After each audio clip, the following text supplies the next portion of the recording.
All of the upcoming information is from the Indian Express, and be warned I will mess up every single name I say. On March 24th, 2023, a strong tornado hit Bukainwala village in Fazilka, Punjab, India. There were 10 injuries with no deaths.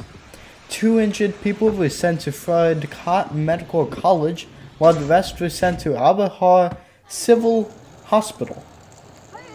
The damage looks like an EF-3 tornado at its max. Pradeep Singh said, "We saw the tornado from the roof of our house. Canoe orchards got damaged completely. Several portions, walls, roofs, etc.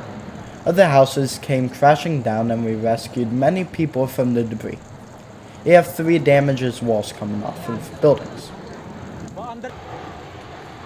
Fazilka Deputy Commissioner Sanu Degal said the damage is extensive in the village. We are assessing it. Around 10 people got injured. The tornado caused damage in about 3-kilometer area. Luckily, there's no loss of life.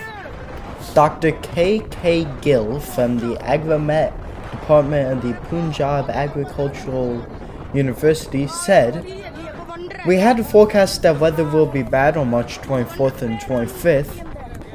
As it didn't show up on our radar, we couldn't forecast it beforehand."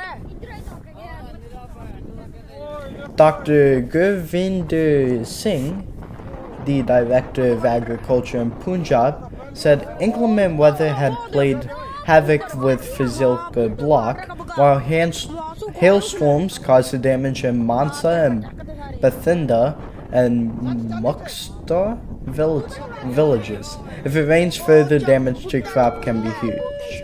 It is showing that it was mostly an EF-3 tornado that wasn't predicted that impacted the Bukainwala village in Fazilka, Punjab, India, with 10 injuries and no deaths. That was